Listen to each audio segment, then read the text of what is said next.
14 বছরের মেয়েকে বিয়ে দিয়ে এলেন খালা? প্রশ্নটা করেই নিজেই কেমন বোকা বোকা চাহনি দিল ঐশ্বর্য।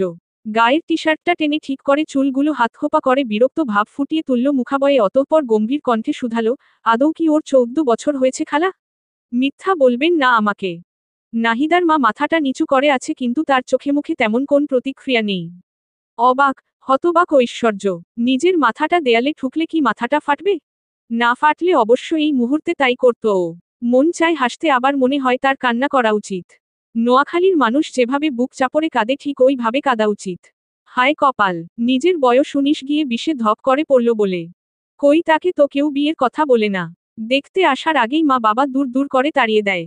ঘটক দেখতে এলেই মা তাদের আদর যত্ন করে, চা বাখরখানি খাইয়ে বিদায় করে। সেবার প্রস্তাব এলো, এলাকার এক চাচা নিজের বড় ছেলের জন্য প্রস্তাব দিলেন। ছেলে ইঞ্জিনিয়ার, দেখতে লম্বা ফর্সা, আঙুলগুলোও লম্বা লম্বা। ঐশ্বর্য দেখেছে তো, আগে পরে কবে দেখেছে তা মনে না থাকলেও নিশু ভাইয়ের বিয়ের দিন ঠিক দেখেছে, যখন ঐশ্বর্যের চাচাতো ভাইয়ের সাথে হ্যান্ডশেক করে গলাগলি করল। তখনও অবশ্য জানা ছিল না যে নিশু ভাই তার বাড়ি বিয়ের প্রস্তাব দিয়েছে। গেটে অবশ্য উনি কেমন এক দৃষ্টিতে তাকিয়েছিল, যার অর্থ ঐশ্বর্য তখন না বুঝলেও পরে বুঝেছিল। অবশ্য তারা ঐশ্বর্যের ক্ষমা না দেখেই বাবার হাত ভর্তি বাজারের ব্যাগ দেখে প্রস্তাবটা দিয়েছিল। এখন অবশ্য ঐশ্বর্য ভাবে, যাক বাবা ভালোই হলো। নিশু ভাই টিফিনের বাটি নিয়ে ইদানিং অফিসে যায়, দেখলেই মেজাজ খারাপ লাগে। এসব মানুষ ঐশ্বর্যের পছন্দ নয়, একদমই না। নিজের সমালোচনা বাদ দিয়ে ও পুনরায় তাকালো নাহিদার মায়ের পানে। ঘুম থেকে উঠে মুখটা পর্যন্ত ধোয়নি। খালা গিয়েছিল নোয়াখালী, কিন্তু গিয়ে যে এমন কাজের হকদার হয়ে ফিরবে কে জানত। মা একবার ঐশ্বর্যকে বিরক্ত হয়ে বলল, বাদ দে, যাহ মুখ ধো। আরে রাখো মুখ ধোয়া, এদিকে বাল্যবিবাহ হয়ে গেল, তুমি বলো মুখ ধোয়ার কথা। খালা সত্যি বলেন, ওর কি 14 বছর হয়েছে? সকাল সকাল মুখে পান গুজে কাপড় ধুচ্ছিল খালা, পানের পিক পুচ করে শব্দ করে ফেললেন। বললেন, আই কিতা কইতাম, তুই বিশ্বাস করস না। ইংরেজি বাদ দেন খালা, বাংলায় বলেন। 14 হয়েছিল। ওইসে তো, 14 বছরের মেয়ে ক্লাস 5-এ পড়তো। হেতির মায়েরে জিগা তুই। হেতির মা কে কই পাবো খালা? আপনার কথাই তো এই 4 বছরে ঠিক মতো বুঝি না। মহি মায়ের কথা আমি আরো বুঝি না। খালা কাপড়ে ব্রাশ করছেন, তা দেখে মনে পড়ল ঐশ্বর্যেরও দরকার দাঁতে দুটো ঘষা দেয়া। চিন্তায় ওর আঠাপাঠা ঘুমটা ছুটিয়ে বাইরে এসে দাঁড়িয়েছিল। দাঁতে টুথপেস্ট লাগিয়ে চমকে গেল ও। আয়নায় মুখটা দেখে মনটাও খারাপ হলো। গালের মাঝখানে লাল দেখতে একটা নতুন পিম্পল হয়েছে। 2 আঙুলে চাপ দিয়ে ফুট করে ফুটিয়ে হাত ধুয়ে নিল ও। ডাক্তার অবশ্য বলেছে হাত না লাগাতে, কিন্তু ঐশ্বর্য মানলেও হাত যে মানে না। দুঃখ পেল ও, ভীষণ দুঃখ। হঠাৎ দেখল ব্রাশ খালি। ওমা, টুথপেস্টও বিরহে শোকে দাঁতে লাগিয়ে ফেলেছে। কপাল কপাল, যাক এটা কোন আহামরি ব্যাপার না। ব্যাপার হলো মহি বিয়ে। ঐশ্বর্যের মাথায় ঘুরঘুর করছে মহি বিয়ে। ক্লাস 2-তে থাকতে খালার মেয়ে নাহিদার সাথে মহিমাও পড়তে আসতো ঐশ্বর্যের কাছে। তখন শখের বসে ক্লাস 8-এ পড়ুয়া ঐশ্বর্য পড়াতোদের। মাত্রই পরীক্ষা শেষ, খালি সময়টা কাজে লাগিয়েছিল। বেতন ধার্য হলো 300, কেউ বা দিবে 400। নাহিদার মা মূলত ওদের বাসায় কাজ করে। একই গ্রাম থেকে তারা একসাথে শহরে এসেছে। তাদের গল্পটা অবশ্য চমৎকার, কিছুটা ভিন্ন। গ্রামে নিজেদের কাজ তারা করাত কাজের লোক দিয়ে। বিঘা বিঘা জমি চাষ হতো। একবার কার পরামর্শে চাষ করলো বাঙ্গি। খা খা করা রোদ, সবেই নাকি নাহিদার মা দেখলেন পাকা ধরেছে। এক সাইড থেকে সবাই তুলতে তুলতে বাকি সব বাঙ্গি ফেটে চৌচির।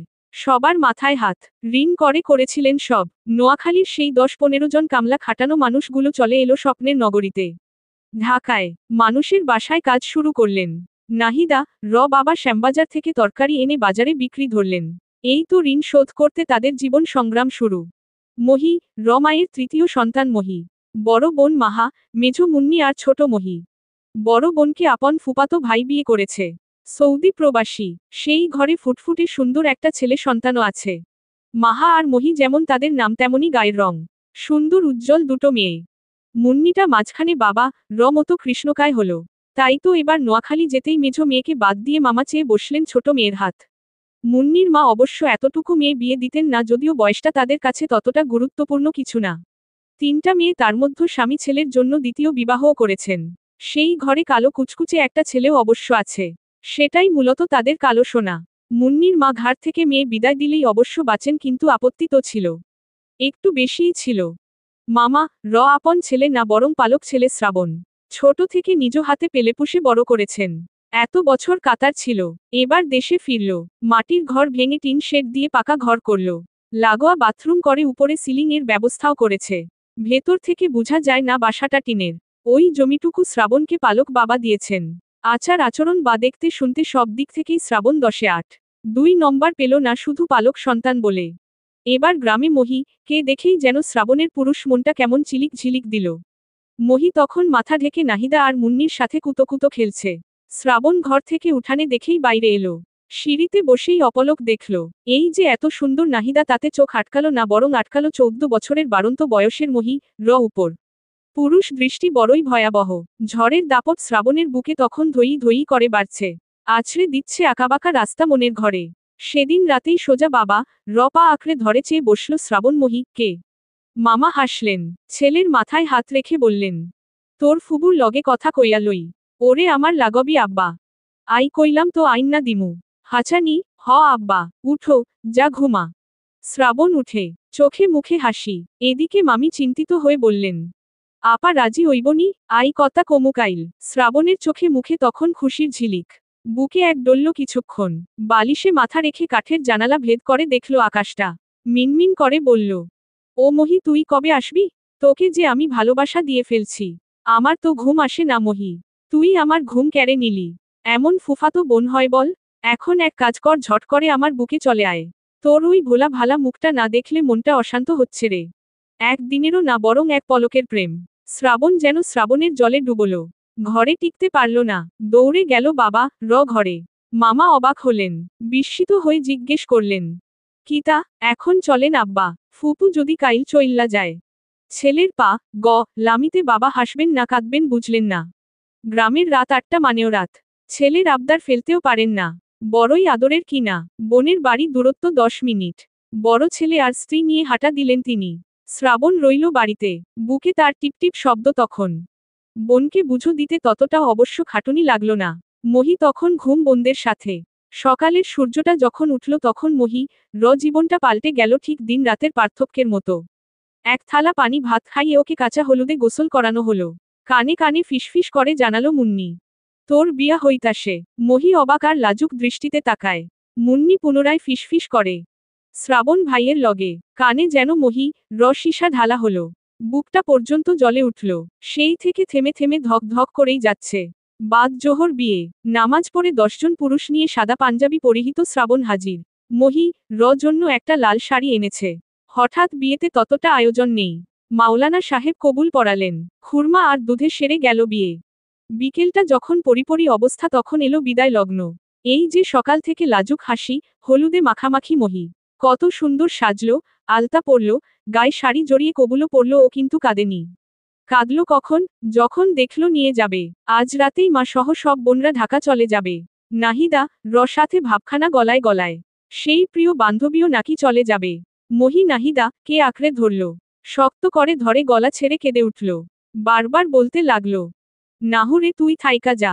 তুই যাইস না বইন। আমি একা থাকতে পারুম না। তুই থাক, আমার লগে থাক। ছোট্ট মহি আবদারটুকু রাখা সম্ভব হলো না। আজ রাতেই লঞ্চে উঠবে সকলে। টেনে হিচড়ে ছাড়ানো ওকে। 2 পা ভেঙে বসে পড়ে মহি। শ্রাবণ চুপচাপ দেখছে। ছোট্ট মহি কে তখন রিকশায় তোলা হলো। গাঁদ ফুলে সাজানো রিকশা। সামনে থেকে সামনে কি বা করার? মহি কে পাঠানো হলো ঘণ্টা খানিক আগে থাকাও মামা বাড়ি নামক শ্বশুর বাড়িতে। মামা ঘরে অবশ্য তোলা হলো না। তাকে নেয়া হলো স্বামীর নিজ টাকায় তোলা সেই নতুন বাড়িতে। যেখান থেকে শুরু হবে তার নতুন জীবন। নতুন এক অধ্যায়। যেই অধ্যায়ের সূচনালগ্নে মহি অপেক্ষা। এই সামান্য কিছু ফুলের বাসরেই তার অপেক্ষা। মহি বাসর হলো তার স্বামীর নিজ খরচে তৈরি করা টিনের বাড়িতে। বুঝা দায়ী বটে তার বাসরটা কেমন হলো। সৎ মামাতো ভাইটা বুঝি তাকে যথেষ্ট ভালোভাবেই গ্রহণ করেছে, তাই তো পরদিন সকালে মেয়েটার শরীর পোড়া জ্বর উঠে গেল। শ্রাবণ অবশ্য সদ্য বিবাহিত বউ, কে আদর যত্নেই রাখতে চাইল, কিন্তু সকাল পর্যন্ত তা সম্ভব হলেও পরবর্তী সময়ে তা হয়ে উঠল না। দিন বাড়ার সাথে পাল্লা দিয়ে মানুষ বাড়ছে, সেই সাথে ধুম পড়েছে মহি কে দেখার। ছোট্ট গুটিয়ে থাকা মহি তখন আরেকটু গুটিয়ে গেল। এদিক ওদিক চোখ দিয়ে শুধু খুঁজে চলল শ্রাবণে। আশ্চর্য, মানুষটা নেই। মামাতো ভাই থেকে বড় হওয়া মানুষটা নেই এখানে। বাড়ির সকলেও ঢাকা ফেরত গিয়েছে। পরিচিত মামা মামিও তো অতটা পরিচিত না। মহি কাছে। সেই ঢাকায় তো থাকা হতো। এই মুহূর্তে কি করবে মহি? কেউ চুল দেখছে তো কেউ বা মুখটা ছুঁয়ে দেখছে। ক্ষুধায় পেট চুচু করে উঠছে। এতগুলো মানুষের মাঝে ডুকরে কেঁদে উঠতেই হাসির রোল পড়ে গেল। মহি তাতে গলার স্বর বাড়িয়ে কেঁদে ফেলল। ওকে থামানোর বদলে ভাবি, বোনরা যখন হাসছিল ঠিক সেই মুহূর্তে হন্তদন্ত হয়ে ভেতরে এলো শ্রাবণ। সকলের সামনে জোরালো ধমক তো দিল কিন্তু তা দিল মহি, কে? শ্রাবণের ধমকে মহি, কান্না থামল। বাকিরা ভয়ে ভয়ে বেরিয়ে গেল, সকলের মুখের উপর দরজা লাগিয়ে মহি, কাছে আসে শ্রাবণ। চিরবির করে জিজ্ঞেস করে, কাঁদিস কেন? মহি উত্তর করে না, চোখ ছাপিয়ে কাঁদে। এবারে কিছুটা নরম হয় শ্রাবণ। মাথায় হাত বুলিয়ে বলে, ক্ষুধা পেয়েছে? হু, ছোট্ট একটা উত্তর। শ্রাবণ খাবার আনলো, নিজ হাতে খাওয়ালো, গাল দুটো মুছে দিয়ে বলল, আজ খবরদার করে দিলাম মহি, কখনো যাতে কারো সামনে কাঁদতে না দেখি। কাঁদলে আমার সামনে কাঁদবি আর কারো সামনে না। যা লাগবে আমাকে বলবে, অন্য কাউকে না, মনে থাকবে? হু, এবারেও ছোট্ট উত্তর এলো, তবে শ্রাবণ সন্তুষ্ট। দরজা খুলতে খুলতে বলল, কাল তোকে স্কুলে ভর্তি করিয়ে দিব মহি, আমি শিক্ষিত হইনি ততটা, তাতে কি? তোকে পড়াতে হবে। মহি অবাক হয়ে তাকিয়ে রয়। ও পড়বে? শ্বশুর বাড়ি থেকে? মহি, বুকটা টিপটিপ শব্দ করে। জানান দেয় নতুন কিছুর। নিজের মাঝে এক ঐশ্বর্যের তাপ ছড়িয়ে পড়ে তার, যার সবটার হকদার শ্রাবণ। আন্ডারস্কোর। একা রাস্তায় হাঁটতে গিয়ে একটা ইটের টুকরোকে লাথি দিল ঐশ্বর্য। মুখে বেজায় বিরক্ত তার। আজও একটা প্রস্তাব এসেছিল কিন্তু মা গেট থেকেই বিদায় করেছে। করেছে একদম ওর আরেক বোনের বাড়ি পাঠিয়েছে। এখন দেখাদেখি হয়ে অবস্থা এমন যে আংটি পরিয়ে যাবে। এটা তো ঐশ্বর্যের সাথে হলেও হতে পারত। নাকি? এই যে কাঁধে ব্যাগ ঝুলিয়ে ভার্সিটি যাওয়া, এটা তো ভালো লাগে না ওর। বিয়ে হবে, জামাই পাবে। সেই জামাই এর কাঁধে চড়ে ঐশ্বর্য ঘুরবে, কিন্তু না, তাকে এখানে ওখানে যেতে হয়, একা পড়াশোনা সহ টিউশন, ওর মাথাটা ঘুরায়। চোখের সামনে সবার বিয়ে হয়ে যাচ্ছে অথচ ঐশ্বর্য ঘুরছে। আশ্চর্য, আশ্চর্য। ভার্সিটি থেকে বাসায় ফিরতেই দেখল দুয়ারে বসা নাহিদার মা। ঐশ্বর্য সালাম দিল সুর টেনে। বলল, কি খালা, কিয়া করেন? মহিলা হাসলেন। তার কাছে বেশ লাগে ঐশ্বর্যকে। মাঝে মধ্যে তার মতো কথা বলার চেষ্টা করে মেয়েটা। কত সুন্দর খালা ডাকে। একসাথে বসে সকালে খায় অথচ অন্য বাড়িতে পরিচয়টা তার কাজের বুয়া হিসেবে। ডাকটাও বুয়া, সেখানে ঐশ্বর্য মতো তারা একসাথে নিয়ে বসে খায় না, মাঝে মধ্যে আঁচল টেনে বলে, না এই খালা, এই পানিটা পাল্টে ঘর মুছেন। তখন তিনি মুখ ভেঙচে বলেন, ফরিস্কারি তো হানি। নাহিদার মায়ের কথায় ঐশ্বর্য হাসে। সে নাকি ইংরেজিতে কথা বলে। মাঝে মধ্যে বলবে, খালা আপনি হলেন ইংরেজ, তাই তো আমিকে আই বলেন। ঐশ্বর্যের এসব সকল ব্যাপারই তার নিকট চমৎকার থেকে। মেয়েটা বাসায় থাকলেই ঘরটা ঝাড়ু দিয়ে রাখবে, পাপোশগুলো ঝেড়ে রাখবে, আদর করবে, আবার মতামত না মিললেই ঝগড়া জুড়ে দিবে। মহি, বিয়ের খবর শোনার পর থেকেই দেখা হলেই তাদের ঝগড়া হচ্ছে। এর মধ্যে আজ তিনি খুশির খবর দিবেন, কিন্তু ঐশ্বর্য কতটা খুশি হবে বুঝা দেয়। জুতা খুলে ভেতরে ঢুকতে নিলেই খালা ডেকে উঠলেন, ঐশী। ক্ষেপে উঠে ঐশ্বর্য, আক্রোশ নিয়ে বলে উঠে, ঐশ্বর্য আমার নাম খালা, খবরদার ঐশী ফৈশী টৈশী মৈশী ডাকবেন না। মুখে পান গুজে খালা বললেন, একখান খুশির খবর দিতাম যে। কিয়া? দিয়ে দিন ঝটপট। নাইদার তো বিয়া ঠিক। খালা ভেবেছিল ঐশ্বর্য রেগে যাবে, কিন্তু ও রাগ দেখালো না, বরং সামান্য হেসে বলল, সাথে আপনিও আরেকটা করে ফেলুন। খালা সহ ওর মা অবাক হলেন। বুঝলেন মেয়েটার মন খারাপ। খালা পুনরায় বললেন, আরেকখান খবর হইল মহি, স্কুলে ভর্তি করা দিয়ে হেতির জামাই। ভালাই আছে, তুই চিন্তা করিস না। আরে খালা কি যে বলেন? চিন্তা করব কেন? জামাই এর বাড়িতে আছে, নিশ্চিত আনন্দেই আছে। এবারেও ঠান্ডা উত্তর। খালা উঠে গেলেন ঘর মুছতে। মা ডাল ঘুটছেন। ঐশ্বর্য গোসলে ঢুকল। গা বেয়ে ঠান্ডা পানির ধারা যখন গড়িয়ে যাচ্ছিল তখন হঠাৎ করেই মনটা ভালো হয়ে গেল। তার মন ভালো খারাপ বলে কয় হয় না, সবটা হয় হুটহাট ভাবে। এই যে এখন মনটা একদম ভালো হয়ে গেল। এটা কি খুশির খবর না? মহি পড়ছে। আলবাত খুশির খবর। এখানে ঝড়ে যেত এতদিনে মেয়েটা। নিশ্চিত গার্মেন্টসে ভাতের বাটি হাতে ছুটল। সামান্য সুতা বেছে যদি অতটুকু মেয়ে দিয়ে 5,000 কামানো যায়, তাহলে পেটের দায় খেটে খাওয়া পরিবার কেনই বা মেয়ে পড়াবে? সেই ক্ষেত্রে বলাই যাচ্ছে মহি ভালো আছে। হয়তো বরটা ভালো, কিন্তু নাহিদার বড় কি ভালো হবে? ঐশ্বর্য অবাক হয়ে শুধু ভাবে। ঐশ্বর্যদের কাজই ভাবা, হতাশ হওয়া, অতঃপর হুটহাট খুশি হয়ে যাওয়া, মাঝে মধ্যে রেগে যাওয়া, এরপর গলের মতো হাসা। নিজের উপর বিরক্ত হওয়া, অতঃপর মনে হওয়া, আরে এটাই তো হওয়ার ছিল। এটাই তো চাইছিলাম। কতই না ভালো হয়েছে তখন বিয়েটা হয়নি, না হয় বাচ্চা কাচ্চা এখন ঐশ্বর্য পালতে হতো। এমনও হাজারো চিন্তা 22 বছরের মেয়েটির। চাইলেও সমাজে প্রতিবাদ করা যায় না, আবার প্রতিবাদ করতে গেলেও শিক্ষিত মানুষ যায় না যারা সঙ্গ দিবে।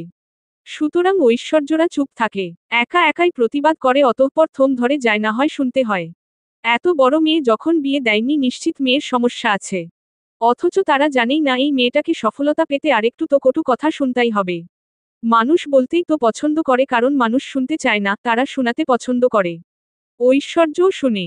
এই তো আজ 6 মাস পর জ্ঞান হারিয়ে নোয়াখালী পড়ে আছে নাহিদার মা। যৌতুক দাবি করেছিল মেয়ের স্বামী। 6 মাসে শোধ না হওয়াতে ছোট্ট নাহিদা কে গায়ে আগুন দিয়ে রে ফেলা হয়েছে। ঐশ্বর্য শুধু মনে পড়ল খালা হাসি মুখে জানিয়েছিল, হাপ্তা খানিকাই আইতাম ন, নাইদার জামাই এর লিগা একখান সোনার আংটি বানাইছি, দিয়া মাইয়া দেইখা আমু।